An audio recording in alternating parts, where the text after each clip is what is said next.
Well, we have an update tonight to a fire that broke out Friday afternoon at the Villa del Sol apartments on North Beach. We had heard from tenants and witnesses there on scene that day, but tonight fire officials officially determining that fire alarms were not working when that fire broke out. Several condos were consumed by flames, resulting in a response from 18 city fire crews. Our Brian Burns looks into what was reported and is here live now with what officials are telling us today. Brian?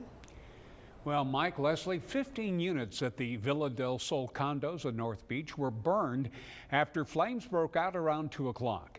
Some residents told us they were shocked when they tried to sound the alarm. There's a lady knocking on doors 2 units down. The hallway is filled with smoke and she's yelling fire. So I grabbed my mom, my daughter, and my purse and I ran out of there. We were pulling fire alarms, not one worked. That was the story from a resident of the Villa del Sol condos who we spoke with while firefighters were on the scene Friday. Did officials know that the alarms were not working? Their fire alarm system has been out of service for several months because it's being replaced. And in this particular building, building 3, it was almost completed, and then some constructors came in and did some work on the inside of the building that affected some of the fire alarms, so they didn't get to finish it. City Fire Marshal Randy Page tells us there was a backup plan since the alarms were not working. And they were on 24-hour fire watch. And what fire watch does, and this it's common for buildings where it's occupied with people overnight, is we require them to do a fire watch, and that's someone that's walking the premises 24/7.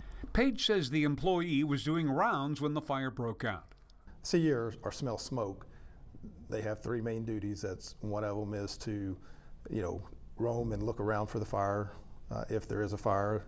Number 2 is to call 911, and number 3 is to start knocking on doors to get residents out. The American Red Cross of the Coastal Bend was able to arrange shelter for displaced residents. The first night we identified 7 families that would possibly be sheltering with us. We did open a shelter at our Corona office, and that was only for Friday evening. We ultimately had one individual join us for sheltering because he had no other options. We did reach out to Villa del Sol for a comment, but have not heard back from them. Chief Page says every building in the city must, by law, have their alarms checked every 12 months. So at this point, no charges will be filed, but the investigation continues. Leslie, Mike.